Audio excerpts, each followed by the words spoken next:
আওয়ামী লীগের সাধারণ সম্পাদক সাভারে তাদের জনসভায় বলেছেন, আবার বলেছেন খেলা হবে, খেলা খেলা আবার শুরু হবে, অমুক জায়গায় খেলা হবে, তমুক জায়গায় খেলা হবে।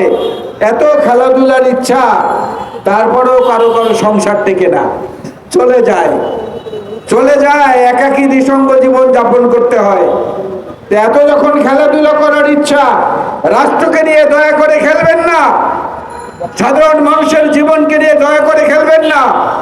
আলাউদ্দিন ফারুকের উপরে যেদিন হামলাটা হয়েছিল জাতীয় সংসদে, সেদিন সেই হামলাটা আসলে জাতীয় সংসদের উপরই হয়েছিল, ঠিক।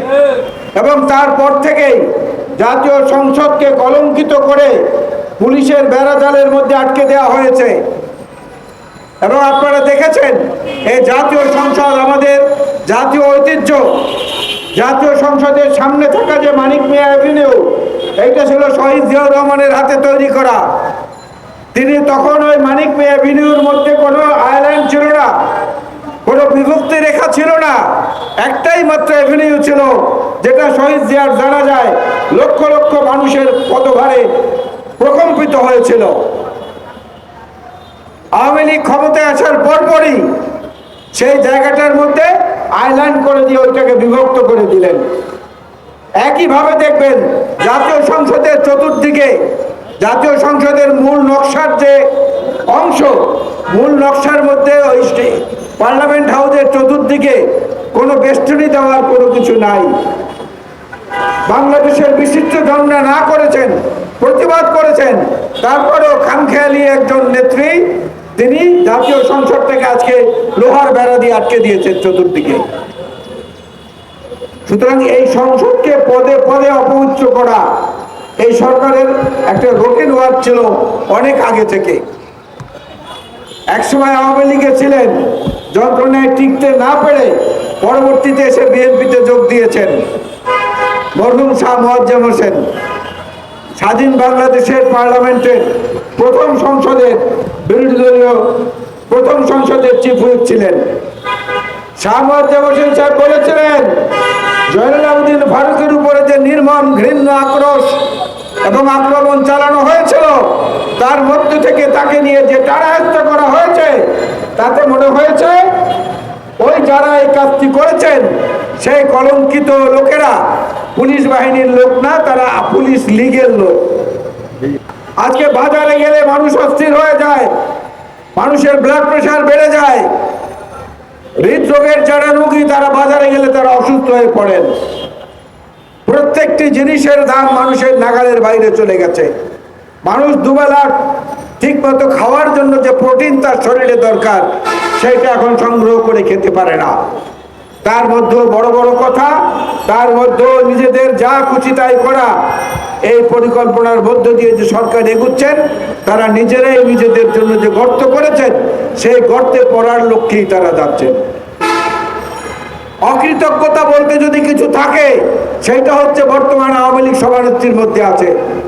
আপনাদের মনে আছে 2007-এ যখন সামরিক বাহিনী কর্তৃক সমর্থিত একটা সরকার এলো, সেই সরকার আজকের আওয়ামী লীগ সভানেত্রীকে বিদেশ পাঠিয়ে দিচ্ছিল। বেগম খালেদা জিয়াকে দেশের বাইরে পাঠিয়ে দেওয়ার চেষ্টা করা হয়েছিল। বেগম খালেদা জিয়া সেদিন দৃঢ় কণ্ঠে বলেছিলেন, বাংলাদেশের 16 কোটি মানুষ আমার সন্তান, আমি এই মাটি ছেড়ে কোথাও যাব না। এবং তিনি সেদিন শেখ হাসিনার পক্ষে বিবৃতি দিয়েছিলেন, আনুষ্ঠানিক বিবৃতি মিডিয়ায় এসেছিল। তিনি বলেছিলেন শেখ হাসিনাকে স্বদেশে ফেরার সুযোগ দেওয়া হোক, তাকে আটকে রাখা অনৈতিক, অমানবিক, অগণতান্ত্রিক। আজকে সে বেগম খালেদা জিয়াকে কৃতজ্ঞতা স্বীকার করা তো দূরের কথা, হাসিনা আজকে তাকে কারাগারে পুরে রেখে তার সাধারণ সম্পাদককে দিয়ে খেলা হবে বলছেন। নির্মম নিষ্ঠুর রসিকতা হচ্ছে আওয়ামী লীগের রাজনীতির মূল পুঁজি। এটা আমরা অতীতেও দেখেছি। শেখ মুজিব কোন দুর্নীতিবাজকে সাজা দেননি, শেখ মুজিবুর রহমান সাহেব কোন চোরাচালানিকে সাজা দেননি, শেখ মুজিবুর রহমান সাহেব তার পাশে লুটপাট করা তার নেতাদেরকে কোনো শাস্তির আওতায় আনেননি। শুধু মাইকের সামনে দাঁড়িয়ে বলেছেন আমার চতুর্দিকে চাটার দল। মাইকের সামনে দাঁড়িয়ে বলেছেন মানুষ পায় সোনার খনি, তেলের খনি, আমি পেয়েছি চোরের খনি। অর্থাৎ কার্যকর কোনো ব্যবস্থা তারা নেয় না। সেই ব্যবস্থাটা নেয় বিরোধী দলের উপরে। লক্ষের উপরে, যেই কারণে আজকে দেশের মানুষের জীবন অতিষ্ঠ হয়ে গেছে, অত্যাচারে জর্জরিত হয়ে গেছে নানা দিক থেকে। তারা অর্থনৈতিকভাবে, রাজনৈতিকভাবে, কথা বলার স্বাধীনতার অধিকার থেকে। মানুষ যখন একে অন্যের সঙ্গে কথা বলে তখন চতুর্দিকে তাকায় গোয়েন্দা সংস্থার কোনো অতি উৎসাহী লোক আছে কিনা। তারা যদি শুনে ফেলে তাহলে তো বিপদ আছে। একটু আগে আদালত থেকে এসেছি, আদালতে আমাদের আইনজীবীরা দাঁড়িয়ে প্রায় 1 ঘন্টার মতো যুক্তিতর্ক দিয়ে বোঝানোর চেষ্টা করলেন যে যে মামলায় আমাদেরকে অপরাধী বানানোর চেষ্টা করা হচ্ছে সেই মামলায় জড়িত থাকার কোনো কারণ নেই। আমি তখন আমার শারীরিক চিকিৎসার জন্য ভারতে অবস্থান করছিলাম, সেই সময় মামলা দেওয়া হয়েছে এবং সেই মামলায় আজকে অভিযোগ গঠন করা হয়েছে। অর্থাৎ রাষ্ট্রের যত প্রতিষ্ঠান আছে যেখানে জনগণের অধিকার, সেখানে আজকে আওয়ামী লীগের একচেটিয়া অধিকার তারা প্রতিষ্ঠা করেছে। আমরা আন্দোলন করেছি, আন্দোলন করছি, ভবিষ্যতেও করব, কিন্তু আন্দোলনের ফসল সাধারণ মানুষের কাছে পৌঁছে দেওয়ার জন্য যে দায়িত্ব, সেই দায়িত্ব কিন্তু এখনো আমরা সম্পন্ন করতে পারিনি। এবং পারিনি বলেই আজকে এই সরকারের কোনো অংশ নিজেরা আওয়ামী লীগের চেয়ে বড় লীগ সেজে সাধারণ মানুষের উপর অত্যাচার করছেন। জয়নাল আবেদিন ফারুকের উপরে যে হামলা হয়েছিল, সে হামলার পর থেকেই দেখবেন যে জাতীয় সংসদের সদস্য যারা যারা আমাদের সম্মানিত, আমাদের ভোটে নির্বাচিত হয়, সেই প্রক্রিয়া থেকে এই সরকার সরে গেছে। এর পরবর্তী নির্বাচনে দেখেছেন ভোটারদের অবস্থা, তারা কতটা উপস্থিত ছিল। 2014-তে আমরা দেখেছি, 2018-তে আমরা দেখেছি, সর্বশেষ 2024-এ আমরা দেখলাম। ওই যে সংসদকে এবং সংসদ অঙ্গনকে অপবিত্র করা হয়েছে, এরপর ভোটের ব্যবস্থাটাকেই ধ্বংস করে ফেলা হয়েছে। ভোট দিতে কারো আজকের কেন্দ্রে যাওয়া লাগে না, ভোট দিতে আজকের কারো আঙুলের ছাপ দেওয়া লাগে না। ভোট দিতে গেলে কি যেন একটা আছে মেশিনে, ইভিএম এর কলকৌশল দেখিয়ে বাংলাদেশের সাধারণ মানুষকে বিভ্রান্ত করে ভোট কেন্দ্র থেকে তাকে ফেরত দিয়ে দেওয়া হয়। এবং অনেক জায়গায় দেখা গেছে অফিসাররা তারা আওয়ামী লীগের প্রার্থীর পক্ষে কাজ করছেন। অর্থাৎ অনাচার, অনিয়ম, অত্যাচার এবং অসৎ যত কর্মকাণ্ড রয়েছে সব কিছুতে পুরো দেশটাকে একটা গ্রাস করে ফেলার মতো অবস্থা হয়েছে। এই দেশ এইভাবে চলতে পারে না। মুক্তিযুদ্ধের মূল্যবোধ, স্বাধীনতা যুদ্ধের যে মূল্যবোধ, যে চেতনা, গণতন্ত্র, সাম্য, মানবিক মর্যাদা এবং সামাজিক ন্যায় বিচার, সেই জায়গা থেকে যোজন যোজন মাইল দূরে রাষ্ট্রকে নিয়ে গেছে এই আওয়ামী লীগ।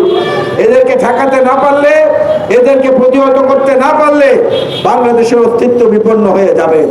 যারা কথায় কথায় যুক্তি দেখায়, ভারতে না হলে আমাদের কি হবে, ভারতে না হলে আমাদের কি হবে, তাদেরকে বলতে চাই ভারতের সঙ্গে বৈরী সম্পর্ক আমরা কেউই চাই না। কিন্তু আমাদের নিজেদের স্বার্থ বিকিয়ে দিয়ে ভারতের ঋণ আজীবন বলে শোধ করতে হবে, এই নীতিতেও বাংলাদেশের মানুষ বিশ্বাস করে না। ভারতের সঙ্গে কোনো ট্রানজিট নয়। আজকে আওয়ামী লীগ সভানেত্রী জাতীয় সংসদে যা বলছেন, এই কথা বিকৃত ব্যাখ্যা। যিনি বলছেন ট্রানজিট দিলে ক্ষতি কি, ট্রানজিট বলে কোনটাকে? এক দেশ থেকে ঢুকবে, মাঝখানে আর এক দেশ হয়ে আরেকটি দেশে চলে যাবে, সেইটা হলো ট্রানজিট। কিন্তু আজকে ভারত কি চাচ্ছে? ভারতের সঙ্গে সরকার কি চুক্তি করেছে? ভারত থেকে ট্রেন আসবে, বাংলাদেশ হয়ে আবার ভারতে গিয়ে ঢুকবে। এটা ট্রানজিট না, এটা হচ্ছে করিডোর। বাংলাদেশ কারো করিডোর হিসেবে ব্যবহৃত হতে পারে না। এই করিডোরের মধ্য দিয়ে ভারতীয় ট্রেন যাবে, ভারতের গাড়ি যাচ্ছে, ভারতের মালবাহী বড় বড় ট্রাকগুলো যাচ্ছে। এর মধ্যে কি যাচ্ছে আমরা জানি না। এর মধ্যে কোথায় বাংলাদেশের কোন জায়গায় কোন জিনিস নামিয়ে দেওয়া হচ্ছে আমরা জানি না। তা আমাদের এই স্বাধীনতা, আমাদের এই সার্বভৌমত্ব, এটা তো অনেক কঠিন কাজ, এটাকে রক্ষা করা।